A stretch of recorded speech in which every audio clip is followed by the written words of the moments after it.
Bueno, más allá del cliché de sexo, drogas y rock and roll, digamos, ¿no? Es decir, son tres cosas que han acompañado al ser humano desde el principio de la especie, digamos, ¿no? Es decir, hay un registro de alteración de la conciencia, lo más antiguo, y de utilización de instrumentos musicales. Hay una flauta que encontraron de 45.000 años, 45, o sea, 35.000 años antes de que la agricultura. Es decir, una flauta con una escala pentatónica en un hueso de mamut, que es la misma escala. Y que daban las 5 notas. Las 5 notas de la pentatónica, de las que se usan en el blues, por ejemplo, hoy en día. Y ya, o sea, ya está con nosotros la música, nos constituye como especie, igual que la búsqueda de la alteración de la conciencia, y el sexo, evidentemente, amalgamando todo eso, motivándolo, siendo descrito por todo eso, siendo buscado. Y tenemos otra cosa en común, aparte de drogas, sexo, rock and roll, que los tres no le haremos asco a tener mucho dinero, pero no consideramos que el éxito de nuestra vida es tener mucho dinero. Y al mismo tiempo hemos ido teniendo suficiente para ir tirando. Estas tres cosas rara vez se contabilizan o coinciden.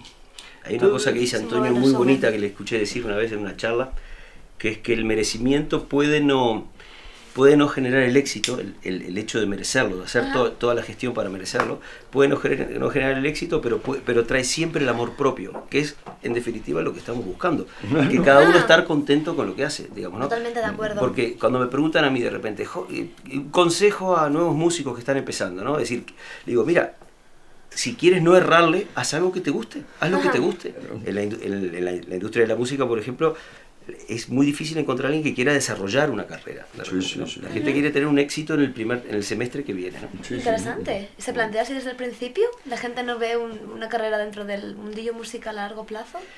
Te la tienes que currar tú, la tienes que sacar tú tú adelante. Cualquier negocio, ¿no?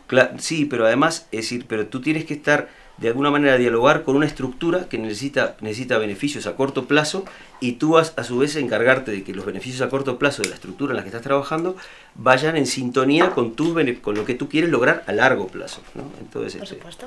Entonces, en ese diálogo, de repente, aprender a dialogar. Y ahí es donde siempre lo más fácil es tomar cualquiera de las dos opciones extremistas, es decir, no lo hago en absoluto por no venderme, o me vendo completamente, digamos.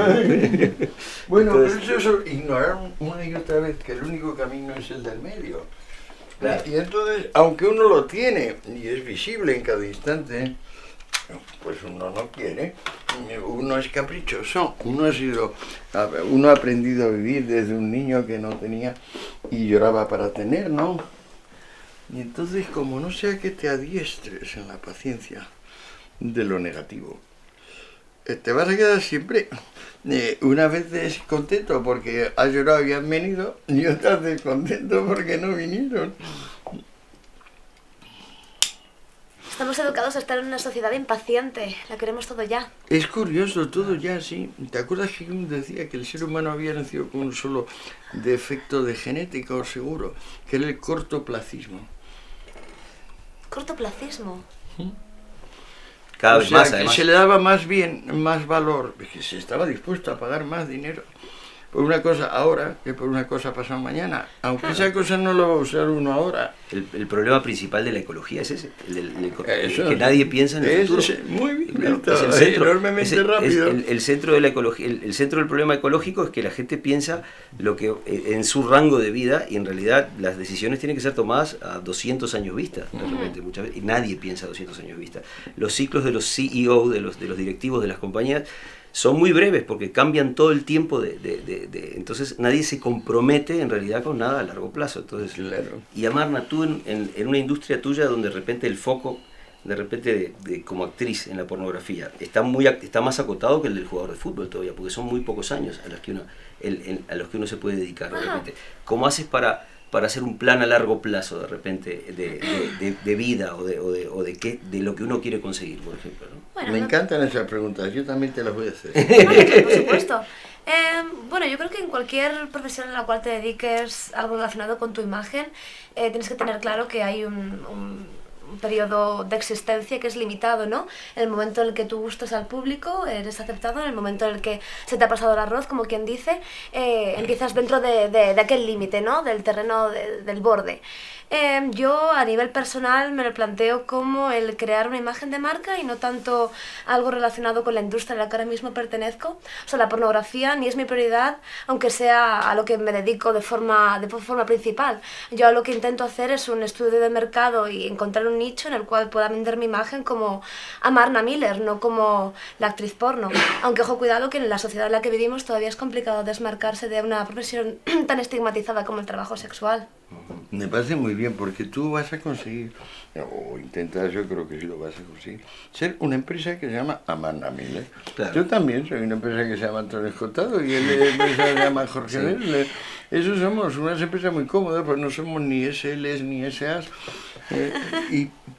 pero lo somos autoempleados. Pero todos, si Antonio también, de alguna manera, tiene entre comillas, bueno, no voy a usar el entrecomillado, pero él también se lo asocia a la historia general de las drogas y luego él se encarga de tomar distancia de eso, o incluyéndolo con cariño, porque es lo que uno ha hecho, lo ama, pero en tomar una distancia para decir, la empresa Antonio Escotado es más que la historia general de las drogas, y la empresa Amarna Miller es más que el periodo de actriz pornográfica, de repente. Exacto, totalmente de acuerdo. ¿Trabajaste con Vidal? No, nunca he trabajado con Nacho Vidal. Buena pregunta. Es que yo le veo a él un poco bruto, creo que o aposta o no. Trata a las mujeres de una forma un poco bruta. También tiene un propagador titánico que le permite... Hola. Este es un caballero, este tiene mi edad. Hola, pero qué guapo. ¿Cómo se llama? Lucas, el gato Lucas. El gato Lucas. ¡Qué gordo estás! Y ahora me acabo de dar cuenta que tú no eres rubia, tú debes ser pelo colorado. No, yo soy morena, esto es teñido. No, ya, pero es colorado. Es colorado, en efecto, es pelirrojo. Claro, es que soy daltónico, coño. Yo diría que la libido actuada, la libido en busca de orgasmos, muy centrada, o sea, genitalizada, esa tiene una época en la vida siempre sana, y que cuanto mejor la ejercites, pienso yo, pues más tranquilo estás y mejor te va la vida. Contribuye también al amor propio, diría yo. O sea, estar ceñido por orgasmos es mejor que estar ceñido por cilicios. Totalmente de acuerdo. Hablábamos antes de lo importante que es no castrar las fantasías, ¿no? El cómo especialmente, mira, aquí voy a meter un poco de discurso feminista, pero especialmente las mujeres, durante cientos de años se nos ha dicho de qué manera teníamos que amar, teníamos que desear, teníamos que gestionar nuestras emociones, nuestras relaciones personales, y de alguna forma, después de tanto tiempo, tenemos la opción de poder empoderarnos de nuestro cuerpo y de nuestra sexualidad, y es un derecho que tenemos que ejercer de la forma que sea, ¿no? Total, lo que pasa es que sois el mismo porcentaje de la humanidad que hace 500 años. Eso es lo inquietante del tema. ¿Por qué inquietante? ¿Por qué demonios solo ahora? Y yo diría que en gran medida, ayudados por los varones occidentales, la mujer ha conseguido, pues eso, el régimen de igualdad o incluso lo que se llama discriminación positiva. ¿Por qué solo ahora? Bueno, ¿tú crees que estamos en igualdad? ¿Tú crees que la discriminación positiva es igualdad? Yo estoy a favor de la discriminación positiva porque no estamos en un estado de igualdad, porque sigamos en una sociedad patriarcal en la cual la mujer está... Y para igualarnos, ¿qué necesitamos, bonita? Una discriminación positiva hasta que podamos llegar a ese punto de igualdad en el cual no estamos todavía. ¿Y tú le ves un plazo a la...? Yo lo veo que va ahí, por lo menos ahora mismo... Está en boca de la gente, está sobre la mesa y se están empezando a plantear políticas o discursos que van en la dirección que yo considero correcta. Me parece que... el feminismo, el poder empezar a... ¿Pero discriminación positiva indefinida o no? No indefinida, por supuesto que no indefinida. Pero ¿cuánto de no indefinida? Yo no creo que mi generación lo pueda ver. No te sé decir ¿Cuántos cuándo. años? Él está pensando en la lucha de clases. Está pensando en el conflicto que se pone como pretexto para pasar hacia algo. Yo cada vez que lo escucho decir discriminación positiva, escucho lucha de clases. Discriminación positiva pero hay sentirse favorecido por el rencor de clase. Gran parte de lo que a mí me ha pasado con los enemigos del comercio en general, leyéndolo, es que es hasta qué punto no nos hemos dado cuenta, estamos tan metidos en tantas trincheras, todo el mundo intentando sacar adelante proyectos, intentando conseguir niveles de reconocimiento de diferentes áreas, como lo que te pasa aquí con el feminismo, que me parece buenísimo. Es decir, que no nos damos cuenta de que no hay que ignorar también lo que ya se ha conseguido también, lo que ha pasado en los últimos 150 años de historia. Tienes una visión muy positivista de esto. Yo soy muy conciliador, te lo decía antes de Sí, empezar. y digo, además hablaremos de todo lo que falta por conseguir, pero también, es decir, a mí me parece maravilloso que estemos en este tipo de charla de repente, pero la podemos tener solo en una octava parte de los países del mundo, de repente, porque hay muchos países donde la pornografía está penada con la muerte, o las drogas, o la transgresión, o la privación, o bueno, ser medio judío como soy yo. Bueno, pero estamos hablando de los últimos años, o sea, durante cientos de siglos la mujer ha sido discriminada por el sistema en el que vivimos. ¿Qué más se puede hacer que la discriminación positiva? Hay una opción que es la educación. Pero se lleva para las nuevas generaciones, no para las que ya estamos aquí. Claro, no. La educación es el centro de toda la historia, en el sentido, es decir, lo que entiendo que dice Escota en mi rol de puente, digamos, lo que entiendo es que la discriminación es discriminación, punto. Claro. Si sea positiva, o si sea negativa, si sea racial, si sea religiosa. Es decir, la idea de él es intentar llegar a un resultado que todos queremos en común sin utilizar una herramienta tan nefasta como la discriminación. Como la discriminación. Entonces, eso sería ideal, la solución para mí es la educación. ¿De quién depende? La pregunta es, ¿la enfermedad de la discriminación se cura con discriminación? Esa es la pregunta de repente, ¿no? Ya, es una buena cuestión en realidad. Eso es lo que están debatiendo ustedes, ¿no? Jorge, genial la síntesis, genial, rápida y directa. Entonces, yo no lo sé, la verdad que a mí la palabra discriminación no me gusta, ni positivo ni negativo. Ni a los legisladores, pero es la palabra injusta por excelencia. Porque desvirtúa todo el derecho. Claro. Entonces la pregunta es, hay que tener cuidado a veces con las herramientas que uno utiliza para llegar a un fin, porque el fin no justifica los medios. Ojo por ojo, diente por diente. Claro, y si el medio es discriminar para llegar a un fin de no discriminación, ¿cómo se va a llegar? Se encuentra uno en un dilema muy grande, ¿no? Pero entonces, a mí me gusta mucho eso, y me gusta que lo saque Antonio también, porque estamos todos acostumbrados a decir que hay discriminaciones buenas y discriminaciones malas.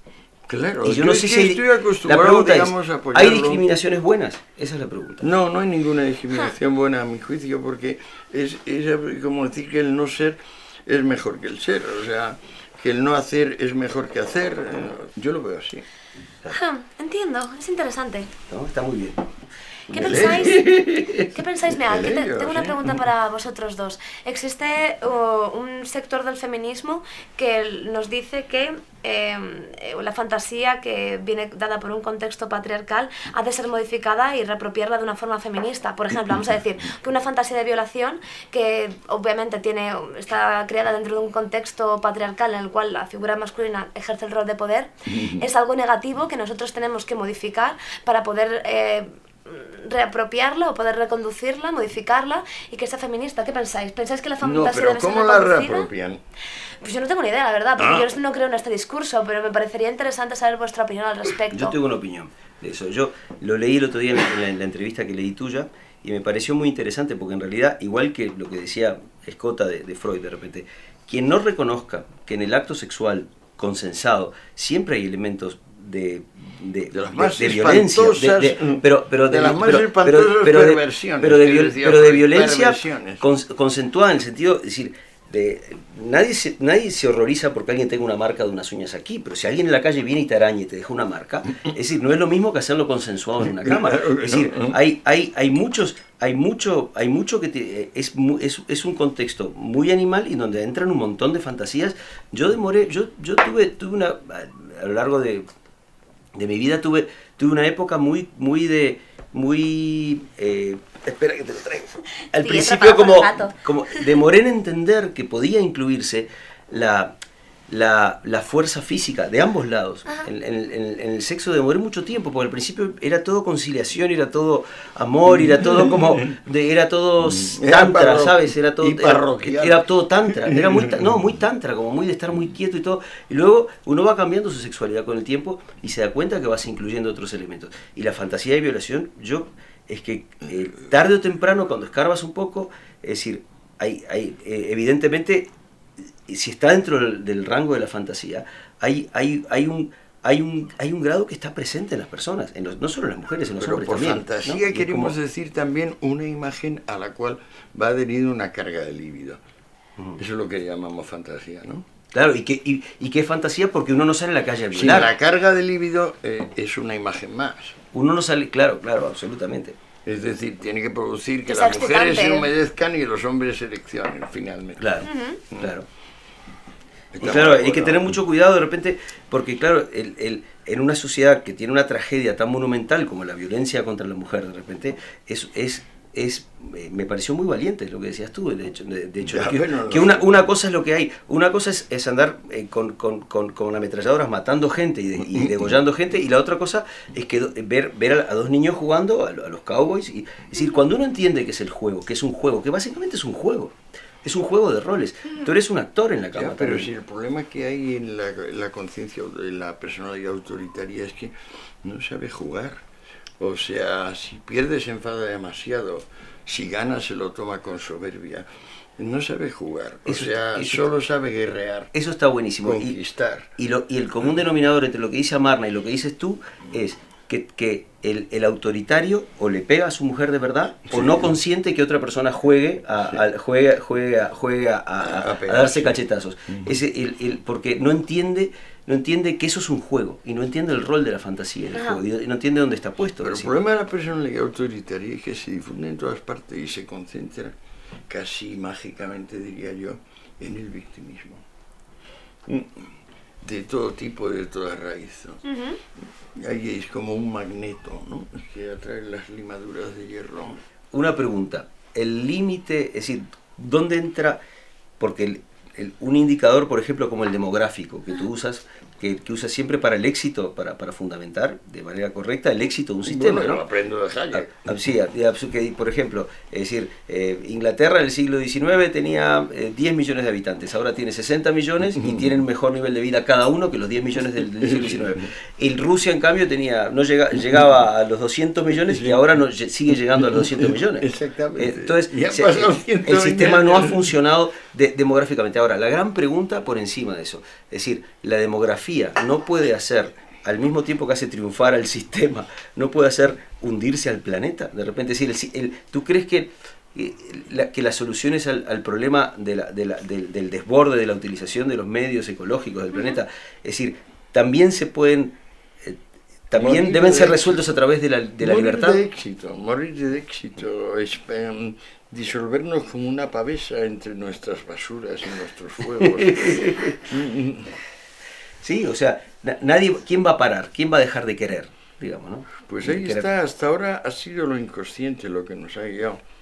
Yo no diría que hay que dejarse guiar ciegamente por lo inconsciente, o sea, por lo que las cosas van siendo.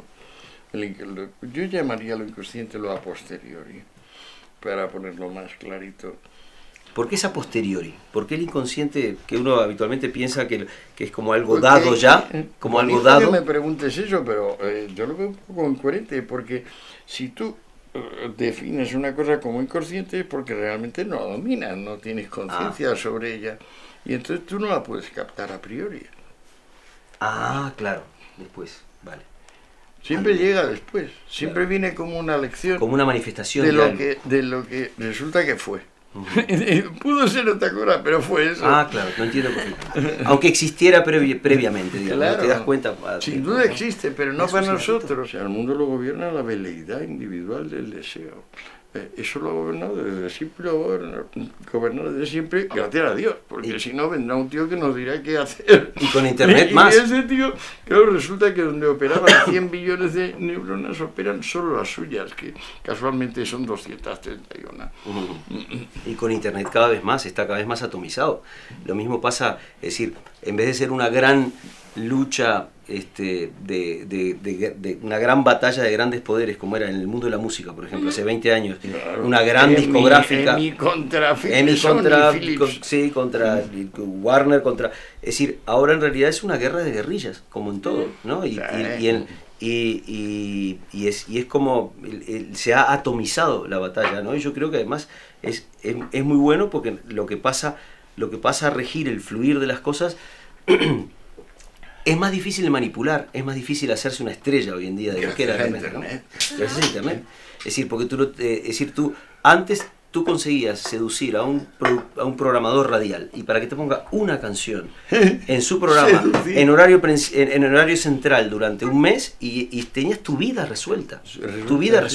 Entonces era una intriga de palacio más que una guerra de guerrillas como es hoy en día, ¿no? Y hoy en día tú agarras, si tienes la suerte de colgar en YouTube, de leer a tu sociedad, de entender lo que la sociedad necesita y colgar algo en YouTube que le llegue a la gente, pues te has abierto una puerta por tu propio camino y ahí después empiezas a negociar con los agentes, con YouTube, con Google, con las distribuidoras de Pero contenidos. Es porque la distancia ha sido cancelada. La evolución de las comunicaciones ha cancelado la distancia, de modo que ahora la distancia es moral, personal, temperamental, pero las señales viajan en paquetes gigantescos a la velocidad de la luz y claro, pues esto es una animalada. Primero el almacenaje de los paquetes se ha solucionado prácticamente por completo. Puedes mandar la Biblia con un algoritmo pequeñito y la pones en cualquier lengua, en cualquier sitio. Vamos, en todos los sitios, porque es que ahora resulta que Internet es todos los sitios. No habíamos tenido nunca un todos los sitios. Y entonces es muy difícil cuando es todos los sitios monopolizar algo. Es decir, ahora, perdón, el único que monopoliza, no es cierto, los únicos que monopolizan son las puertas de la Internet, digamos, ¿no? O sea, Google puede ejercer. Google podría ejercer. YouTube puede ejercer. Sí, yo creo que sí que lo ejerce. Sí, se mete a veces en alguna y tiene preferencias, pero de cualquier manera el algoritmo propio de Google es su principal enemigo, porque la gente puede buscar de manera puede buscar de manera libre lo que quiere, inclusive en contra de la voluntad empresarial de Google. Y al comprar YouTube lo ha hecho ya eterno, súper bien financiado, o sea, digamos, le ha dado una vida eterna o una vida sempiterna a YouTube, y YouTube ya es la especialización de la red, ¿no? Porque es la red vista. Fíjate que estás donde diciendo sonido, imagen se combinan. De alguna manera estás diciendo que el monopolio en la época de la difusión tan rápida de la información es complicado, y en la industria pornográfica está ocurriendo al contrario. Ahora mismo estamos luchando contra un monopolio absolutamente gigantesco que está engullendo al pequeño productor y al pequeño pornógrafo, en efecto. Tu empresa está muy jodida. En cambio, en los 80 estaba prosperando. En efecto, me hace gracia porque ahora mismo en el porno está funcionando absolutamente al contrario. O sea, el 90% de las productoras mainstream mundiales pertenecen a una sola compañía, que es la que propone de qué manera se realizan las escenas. Y si el porno convencional es tan repetitivo y tan casposo, es porque es solamente una empresa la que lo está controlando. ¿Y tú trabajas con esa empresa? No. Yo tengo que trabajar con esa empresa, eso es todo. ¿Y por qué ha pasado eso? ¿No? ¿Por qué es al revés el de la música? Qué porque, curioso, ¿no? Fíjate, la pornografía ha hecho que el cine convencional todavía, no ha entendido. En vez de intentar destruir la piratería, que es con lo que el cine convencional lleva intentando hacer desde hace siglos, se ha unido a ella. Entonces esta gran productora, esta gran compañía que se llama MindGeek, que compone el 90% de las producciones pornográficas convencionales a nivel mundial, también es la que posee los tubes, las plataformas de distribución gratuita, pues Xtube, Xporn, Pornhub, etcétera, etcétera. Entonces, en vez de luchar contra la piratería, se ha unido a ella, cogiendo parte de su producción. Si tienen qué talento tienen los gringos, ¿eh? Cómo se inventan el negocio debajo de las les piedras. Encanta. Qué bestia. O sea, debajo de las piedras. Son los dueños de los canales de distribución gratuita. Qué fuerte. Entonces, cuando tienes... Entonces, ¿de qué cobran? Cobran de viewporn, pero también de la venta de banners, ¿no? Cuando tienes 3 millones de vídeos, te da igual coger 200.000 de ellos, ponerlos gratis en una plataforma de distribución a baja calidad que redirija a tu página principal, de tal manera que un tanto por ciento relativamente grande de esos consumidores que lo ven gratis te acaben pagando por la web. Pero no solo eso, además vas a hacer que todos los competidores pequeños tú les subes su contenido gratis a tus plataformas de distribución, claro. Ellos tienen que pagar porque retires ese Claro, contenido. claro. Y además ellos están ganando dinero por todos los anuncios que están generando a través de estas plataformas de distribución. Así que no solamente te están... Pagar porque retiren los contenidos. En efecto, no solamente te están obligando a ti como pequeño productor a morirte de asco porque te están distribuyendo tu porno de forma gratuita, sino que encima te hacen pagar que tienes un por negocio retirarlo. Es un negocio delicado. redondo, es un negocio redondo y es un monopolio que no sé Bueno, cómo vamos a romper. el cine convencional tiene mucho que aprender. El hackeo del comercio es una de las herramientas dentro del propio comercio, en el sentido de que el comercio entiende que tú de repente puedes romper alguna de las leyes que están preestablecidas y establecer una nueva ley. Ajá. El sistema funciona, el sistema de comercio funciona de una manera biológica, por decirlo de alguna manera, en la cual la idea que sobrevive se abre camino. Es decir, de repente hay muchas personas que quieren hacer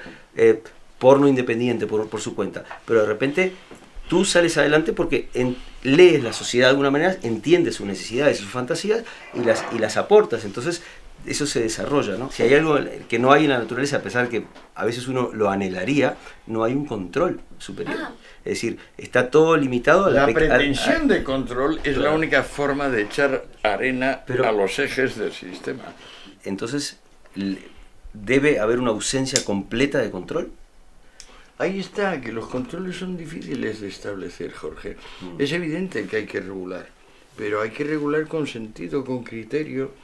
Es difícil, es como mucho más complicado que en la vida práctica. O sea, un padre de familia, una madre de familia van decidiendo día a día qué comprar, cómo decir a sus hijos, cuando se trata de países de cientos de millones de personas, con la complejidad de movimientos que ahora tenemos y también sobre todo la complejidad de movimiento de información que ahora tenemos, pues claro.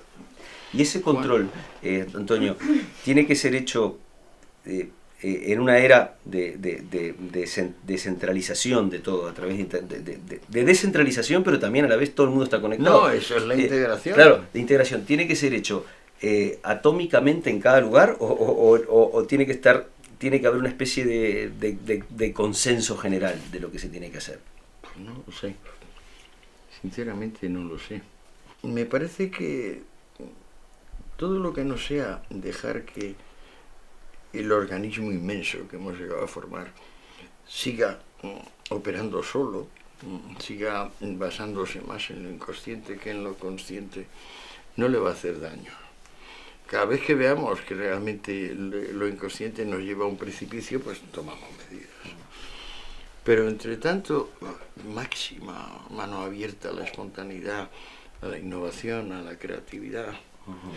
Y máxima severidad con todos los partidarios de la coagulación, de la obligación, de la censura, de la represión, del estancamiento. Sí. Digo, en el sector político, ¿tú ves algún político partido que tenga una densidad mayor de expertos que otros? El sector político es el inmovilismo mismo.